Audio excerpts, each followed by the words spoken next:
thank you all for getting on the call tonight. I'm really excited to share about how we can be more authentic when we're reaching out to our prospects.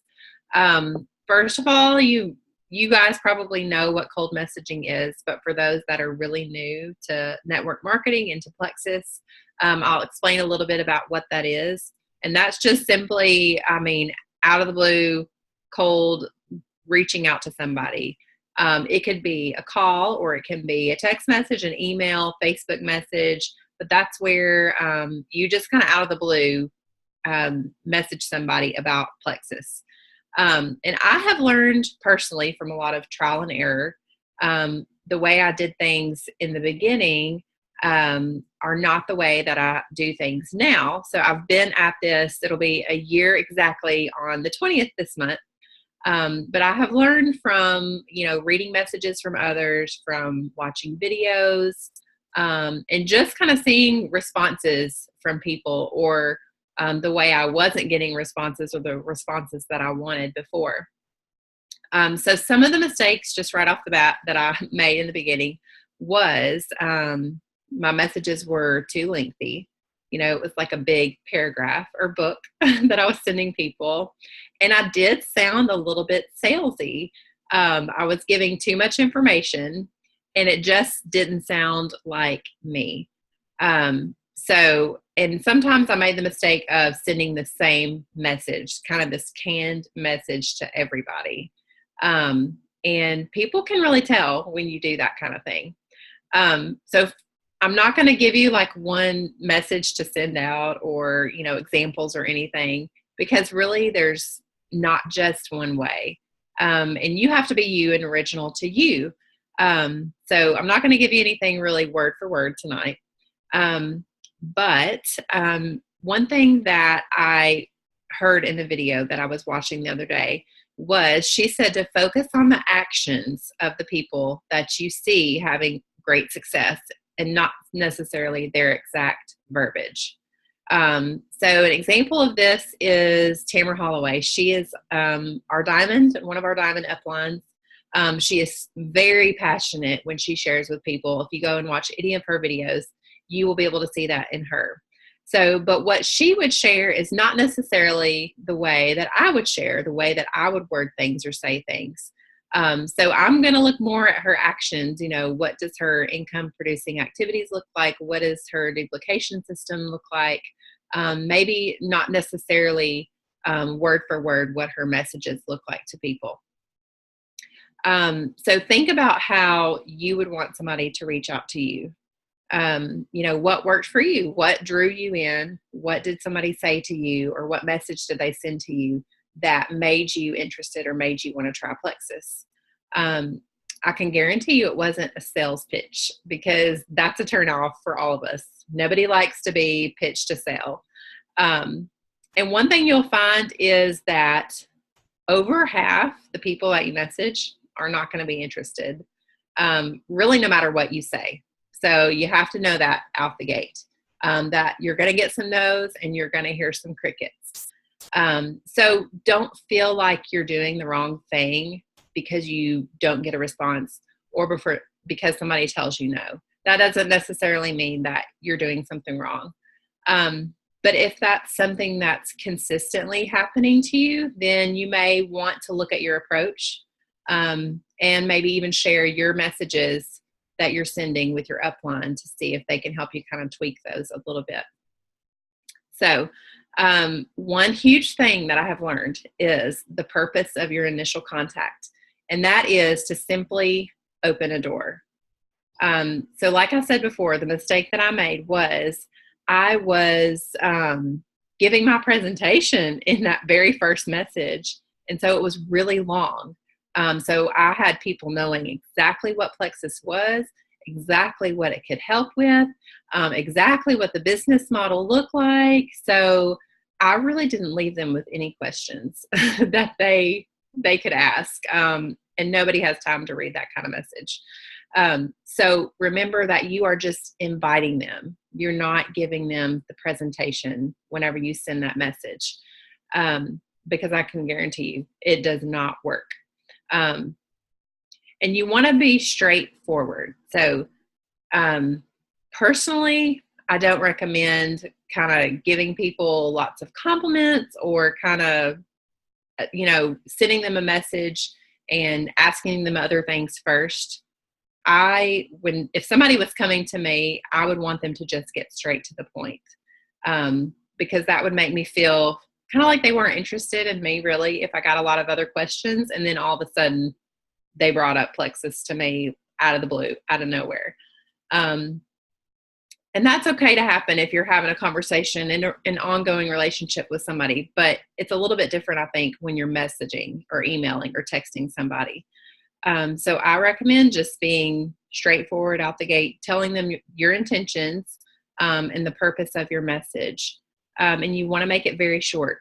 So really, a few sentences is all that you need to get that door open, to get your foot in the door. Because you're not doing a sales pitch. You're just simply giving them an idea, and inviting them to take a look at something. So you really want to spark their curiosity and build their interest. Sometimes I don't even mention what Plexus is. I might not even say the name. I just want somebody to be open and willing to message me back. So let's see. Sorry, I'm looking down at my notes. You want to also match your contact with that person to your relationship with them. So if it is somebody that you're really close to, you probably want to call them, or at least send a text message over like a Facebook message. We live in a social media world, but that doesn't take the place of that personal contact, especially if it's a family member or a lifelong friend or somebody that you're close contact with that you see on a real regular basis. So don't let Facebook and social media kind of make you lazy in that sense. You still have to have good people skills, and be bold enough to be willing to share with somebody in person and face to face, or even on the phone, which can sometimes be just as nerve-wracking for people. Meet up with them in person if you're local, and give them a heads up, like I said, about your intentions. So don't just invite them to dinner and then all of a sudden have your Plexus brochure and your business card and your samples and everything out on the table that you're going to give them this big sales pitch. You want to tell them up front hey, I've got something really interesting that I'm starting or exciting, and I would love to share more with you. Would you be able to meet up with me and we can talk about it some more? And more than likely, they're going to be like, hey, what are you talking about? What is this? They're not just going to be surprised when they get there.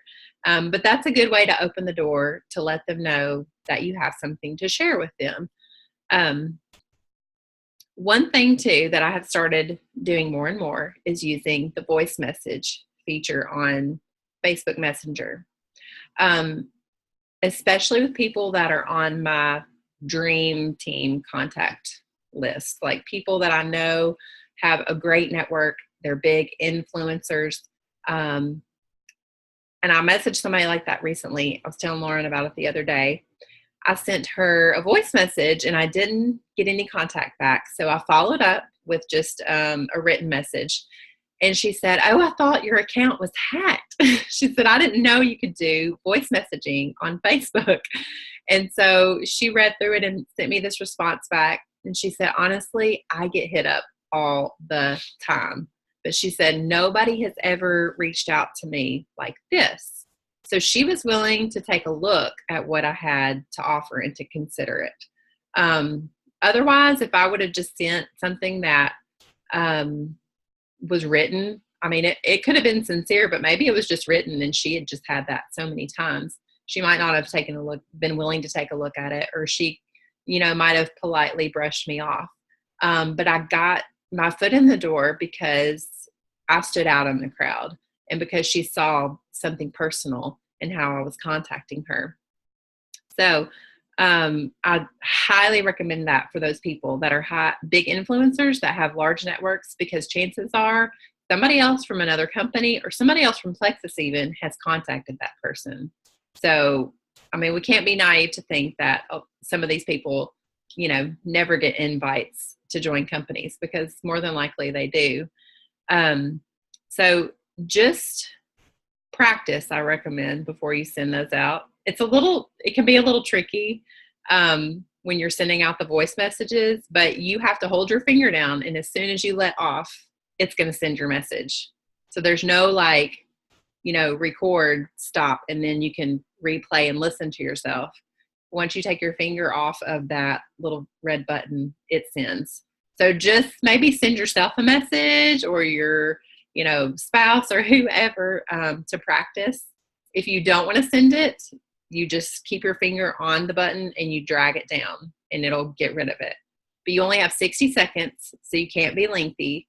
I practice out loud. I will say it out loud so that I'm not kind of stumbling over my words when I'm trying to message them. You can even write it out and just kind of read, practice it. But I highly recommend those. Let's see. Okay, we talked about that. Okay, so one really good strategy to use when you are wanting somebody to respond to your message is always end with a question.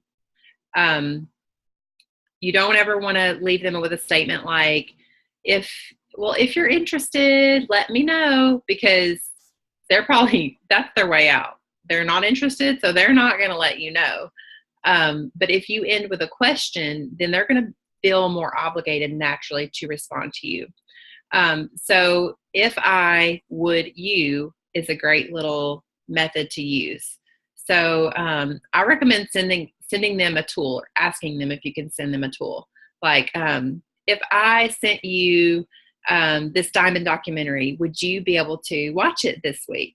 Or if I sent you the product catalog, would you be able to look it over, or look on page 3 at the slim, or something like that?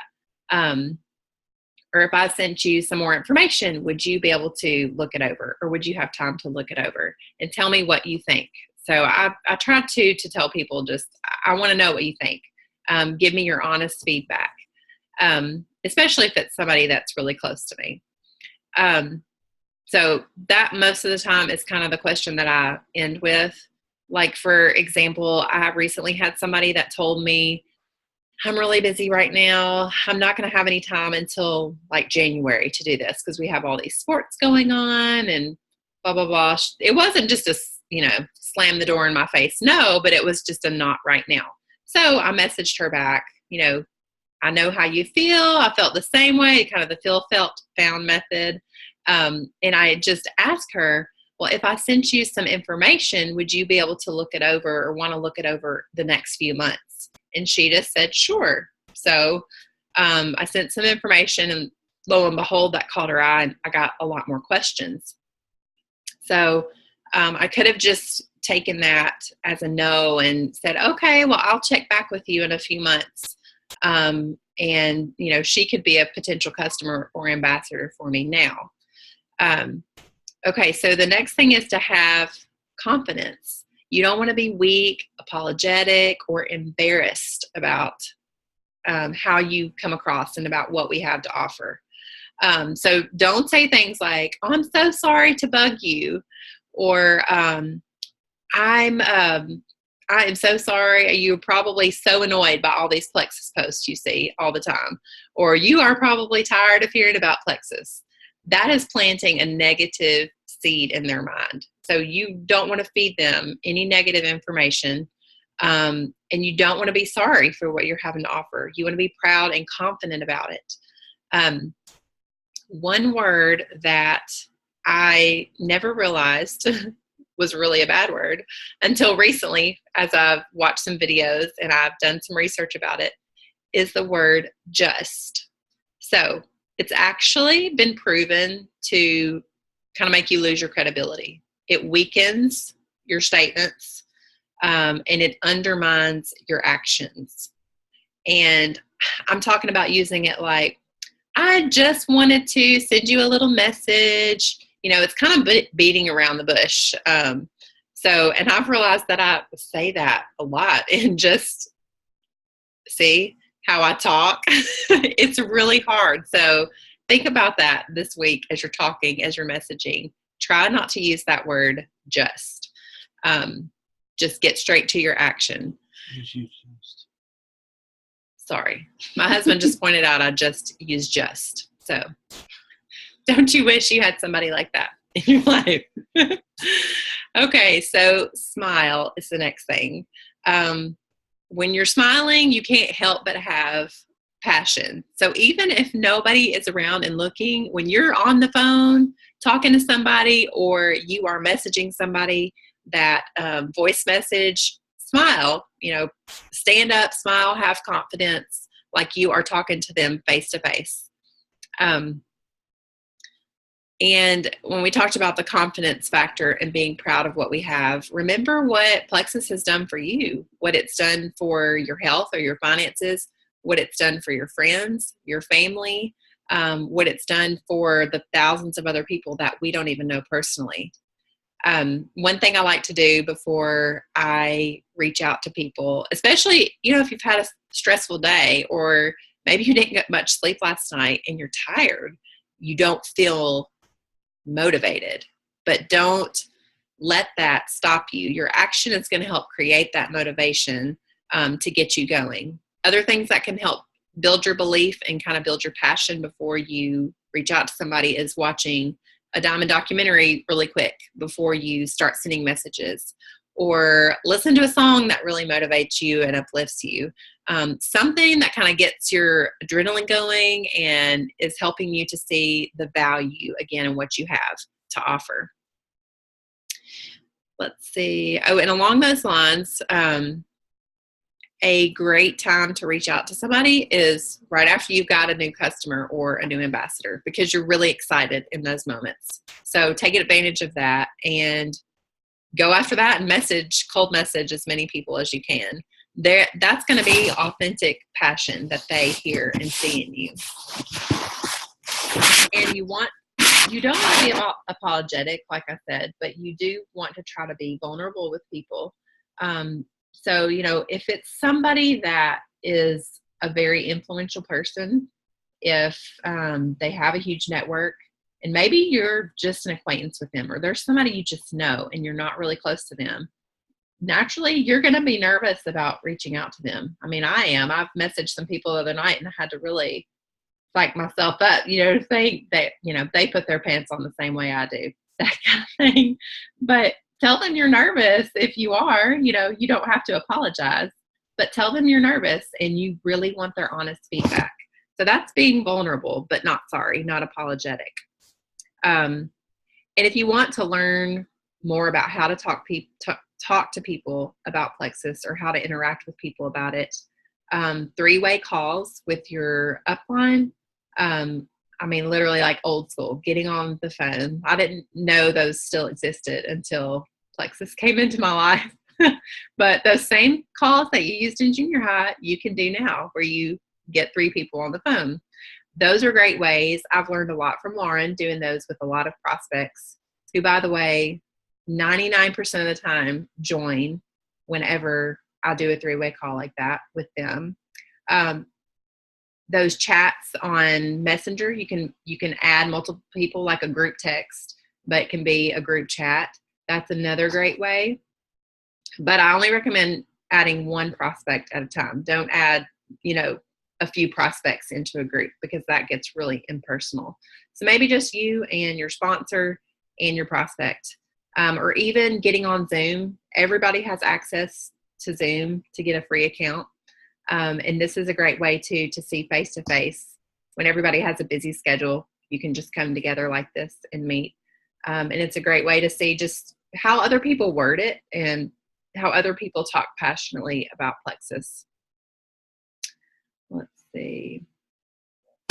Okay, so I'm going to kind of summarize everything, and then you guys can ask some questions if you like, or make some comments. The bottom line is just to remember, not just, I just said it again, that you're opening a door when you make that initial contact. You are not making a sales pitch. You are just inviting somebody. You are only inviting somebody. So just make a few sentences. My husband's making me nervous over here now. Lauren, you can probably relate. So make it very short. Make it short, sweet, to the point. You have to think the people that you're messaging are probably in the car rider line, or they're trying to get kids to bed, or they have just worked 50 hours in the week and they are dog tired. People don't have a lot of time these days. So sending them something quick and to the point is much appreciated, and you are more likely to get a response back from that. Okay, so when you make that initial contact and they respond back, still don't make that second contact, that follow-up, your whole sales pitch. You want to think of this as a tennis match. So you're hitting the ball back and forth, back and forth. I've had people that literally for almost this entire year I have been in contact with. I myself took a long time to come around, several months. And a few no's came along the way with that for me. So Lauren could have easily given up on me. But she stayed persistent and waited for that right timing. And that's what you have to do in follow-up. I've never made a sale, never gained an ambassador on an initial contact, ever. Someone else might have, but I have not had that kind of luck. It's been in the follow-up. So when they're messaging you back, make sure that you are listening to them intently and you want to understand what they're telling you. You don't want to always be formulating an answer to give them, or, having that pre-programmed answer in your mind. Formulate your answer and responses based on the information that they give you and what they tell you. And you are going to have to sometimes pull that out of people. So the only way to do that is by asking questions. So ask more and more questions. Always end with a question, and make sure that you are finding out what their struggles are, what their goals are. So one way to kind of get that out of people I have found is telling them the benefits I've seen from Plexus. So personally, and this comes as a part of being vulnerable. I mean, you might have to tell some not so pretty things about yourself because, sometimes it's not pretty when you have health struggles and you don't want to share those with people, but we're asking people to share that with us. So I feel it's only fair for us to share that with them. And that kind of opens the door after I tell somebody what it's helped me with. And then I can say, so do you have any similar struggles, or know anybody in your family that struggles with these things? Or do you have any health goals of your own?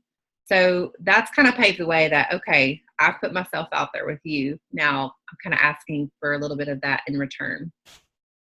Let's see.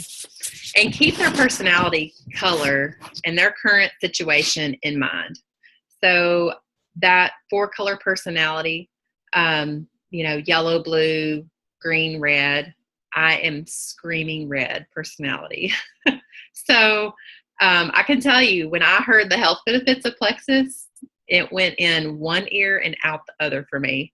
I did not know what a probiotic was really, besides, what was in yogurt. I didn't know the benefits of that. So I didn't care about that at the time. It meant nothing to me. I was in a situation where we needed money. That's what we needed. So when I was presented with that income chart, the average monthly income by rank, that was an eye-opener for me, and that sealed the deal for me. Not because I'm money hungry or anything like that, but because that is what we needed. I was looking and searching for something like that and had no idea that it would come in this form. So think about those people. The blue personalities are going to be loving the travel, loving the fun part of Plexus, the relationships with people, the free Lexus that they are going to get when they hit Emerald, the Hawaii trip. They're going to be really drawn in by those kind of incentives, the fun part of it. Your green people are going to be people that you might have to follow up with more. They're going to be your researchers, the people that want and crave that information, and that want to know little details. So if someone gave me all those details, that would be a turn off to me. It kind of just, I wouldn't care. So you kind of have to think who you're dealing with. Are they somebody that likes to know a lot of information? And don't give that to them until they ask for it, or until they show signs that they're ready for that. And they give it to them in pieces. So they might need a little bit more time. But your yellow personalities are going to be those people that just truly love people. They want to help people. They are drawn to the opportunity to help others, and to help others benefit from, the health and wellness part of it, or maybe even the business side, to help others find financial freedom. So approach them from that aspect. And then, the red people are going to be drawn by things that have to do with, team building and leadership, and the financial aspect of it. So do not underestimate the power of that income chart. I send that to people a lot, especially if I'm not getting the responses that I think, because I may not have figured out their personality yet, especially with some of these acquaintances or people that I haven't seen in 20 years. So sometimes you just have to break out the income chart and show it to them and say, this is for real. I know people at every level, and that's really eye-catching for them. So one question that everybody gets is, how much does it cost? And first of all, I try not to answer this question until they have given me some information about themselves. And I try to be very vague. So if somebody comes to me and they're asking me about this, how much does it cost? And that's like the first thing they say to me about it. I might tell them something like, oh, it's less than a cup of coffee a day, something very vague. And it's true though. But I want them to first see the value in what I'm offering them. So in your follow-up, build that value first. Build their desire and their need for Plexus before you tell them the cost. And then when they ask you, again about the cost, I recommend sharing the catalog with them. We have the shareables that you can go to in your back office.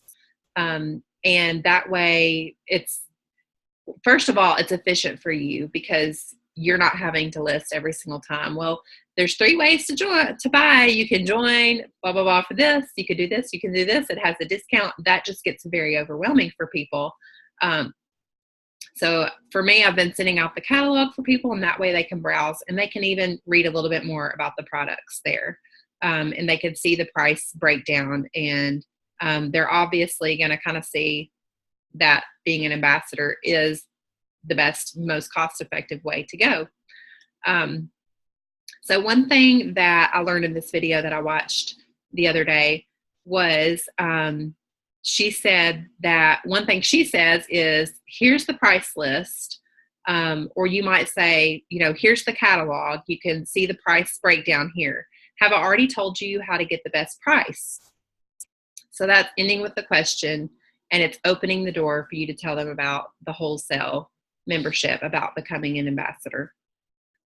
So bottom line, you're just opening a door. You are giving short responses, and you're giving a short initial message, and you're just playing tennis back and forth until they are ready to take the plunge, either as an ambassador or as a customer. So remember to end with a question every time, and just to be yourself. Let them see the passion that you have.